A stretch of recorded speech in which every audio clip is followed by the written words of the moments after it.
So we're out at CES and I'm talking with John from Caterpillar, because Caterpillar is a kind of a big company. They do kind of a few things when it comes to some heavy equipment.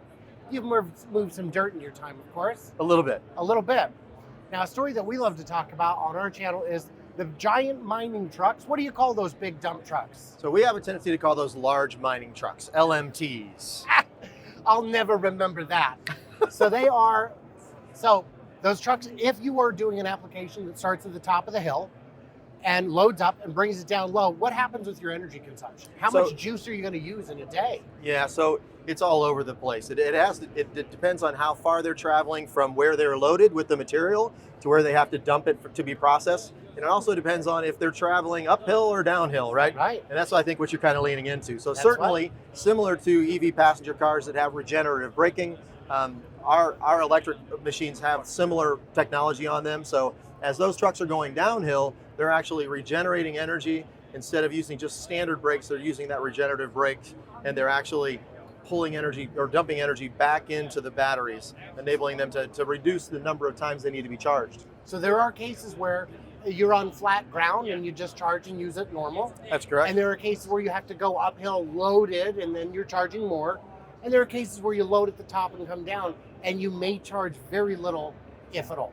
That's right. Okay, so we all know about that. Let's talk about some underground applications. Oh yeah, that's great. So this is kind of one of the stars of our show here at CES 2024. This is our R1700XE underground mining loader.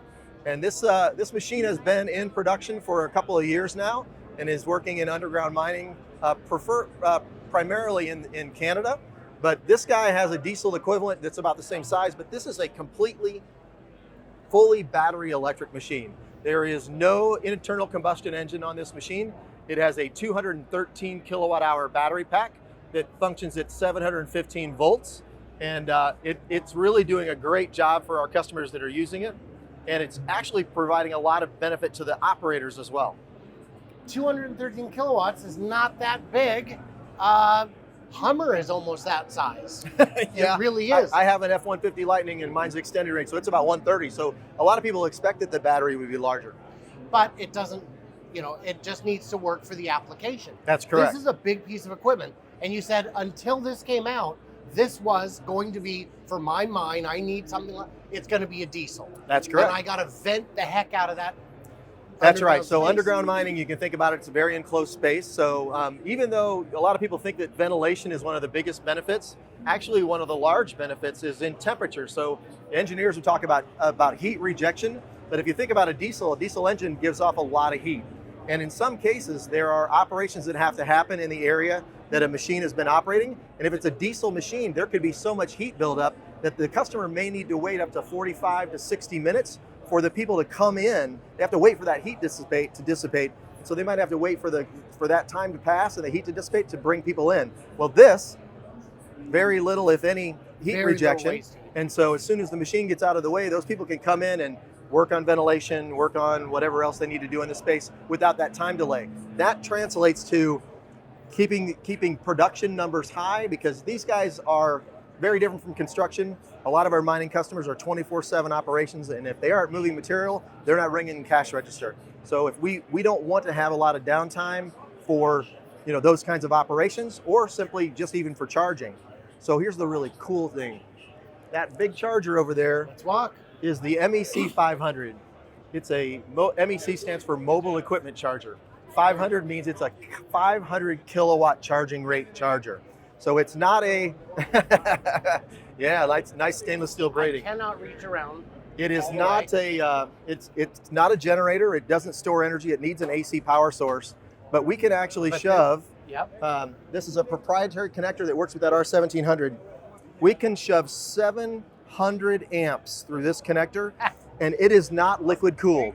Oh, wow. It is only passively air cooled. And here's the cool thing. We can connect two of these. If you look to the back of the machine, we can connect two of those MEC 500s to this machine, shove 1400 amps in it, and we can charge it from 10% state of charge to 100% state of charge in 18 minutes flat. Wow. That's crazy. That's crazy. That's crazy. When you were talking about the underground part, what I was realizing is with with diesel anything, you just leave them running. You just waste fuel when it's not moving. And when this is not moving, you're talking watts, That's right. whatever it is to keep the lights on in the cabin. So across our machine lineup, when a machine is running, the engine is running, our diesel engines are running and they aren't doing work, we talk about that as idle time. And when you're doing idle time, you may not be burning as much fuel as you are when you're doing actual work, but that's the great thing about these battery electric machines, is if you aren't turning the tires or tracks, you're not moving the implements, you're not doing work, unless it's extremely cold, you're expending very, very little power off of that battery pack. So the idle time for these battery electric machines is great because it no emissions, no energy, very little energy expended. No waste heat. No waste heat. No fumes. That's right. So that checks a lot of boxes. And then when it's time, you come up, this is hooked up to your grid or your generator or whatever, wherever it is. Electricity, it is agnostic. It doesn't care where it comes from. That's correct. And this beast of an inverter will juice the whole thing up in 18 minutes. That's true. Well, two of these. Right. One each if you wanted to go. That's correct. Right.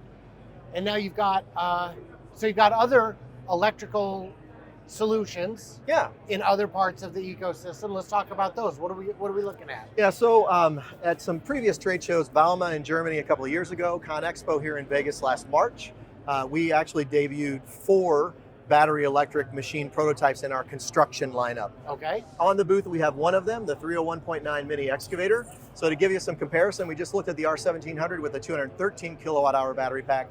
This is the opposite end of the spectrum. This is about a 32 kilowatt hour battery pack. Most of your viewers probably know that means it's about half the size of our standard EVs on the market today. Right. If you're looking at like a Tesla or Polestar or something along that lineup.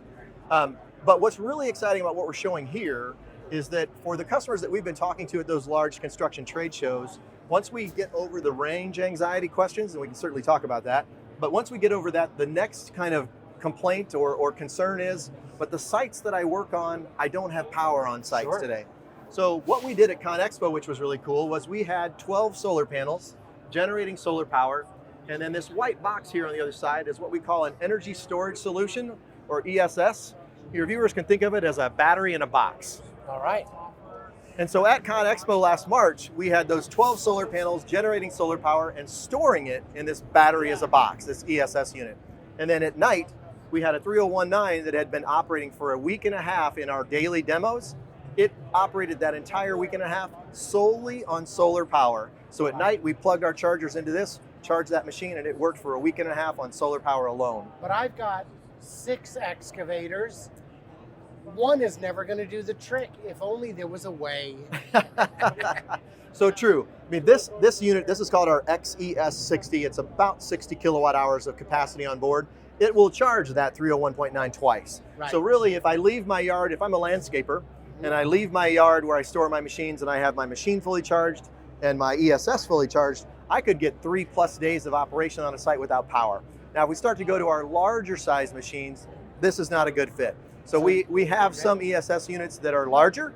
We have a 672 kilowatt hour unit, and we even have additional units that we can add to get up above a megawatt.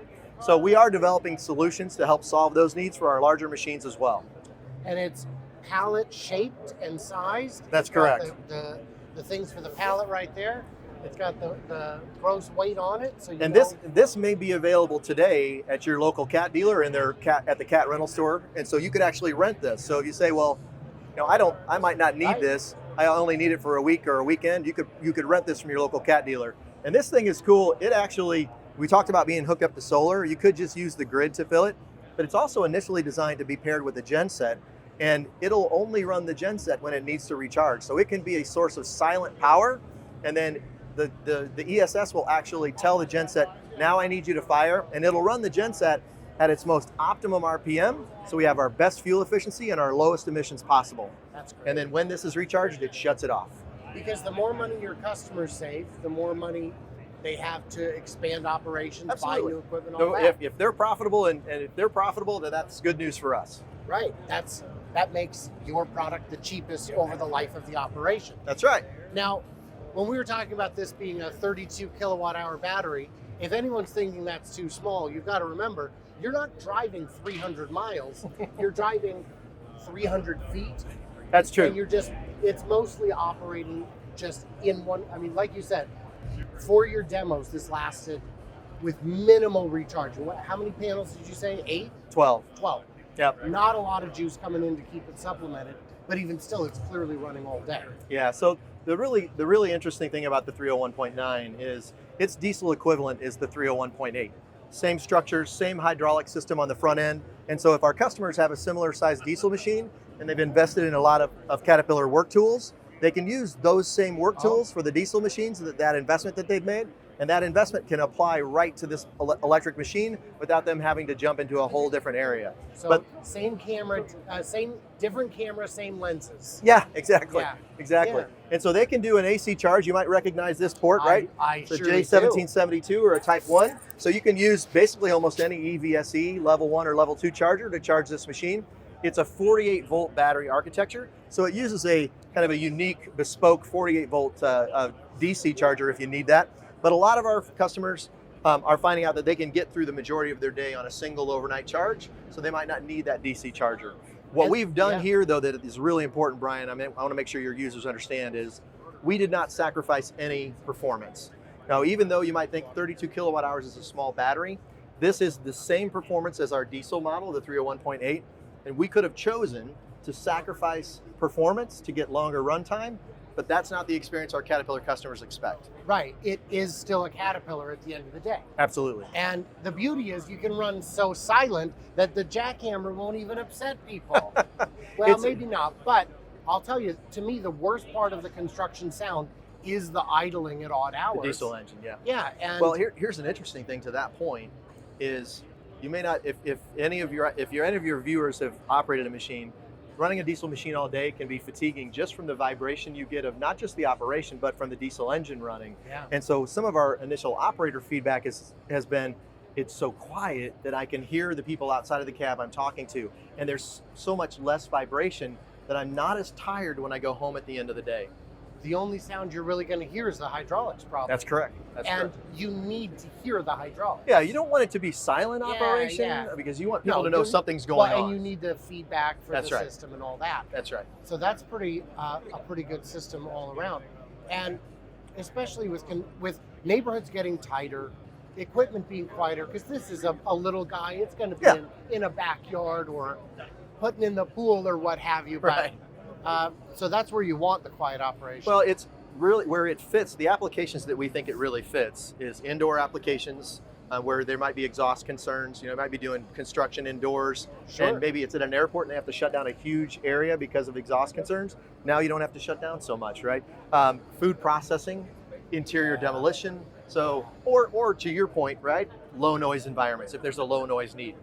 So there's just nothing but good reasons for it.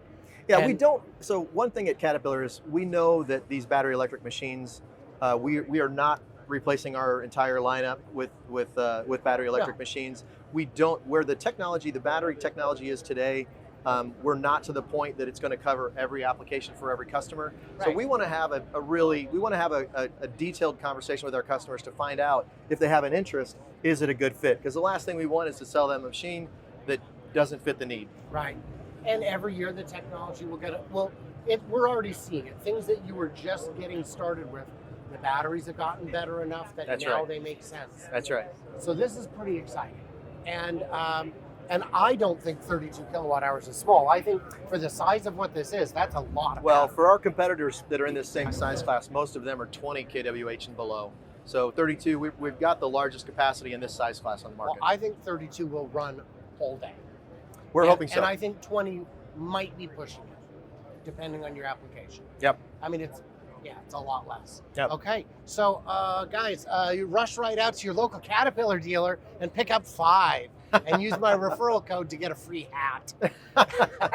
Thanks, Brian. Appreciate it. Yeah, it was a lot of fun. And, in the comments, what do we miss? What do we misunderstand? We don't know. I mean, he knows, but I don't. And he won't tell me because I forgot to ask. But you can let me know. So stay tuned, stay juicy, and I cannot wait to hear from you clever robots on the next one. Thank you so much. Thanks, Brian.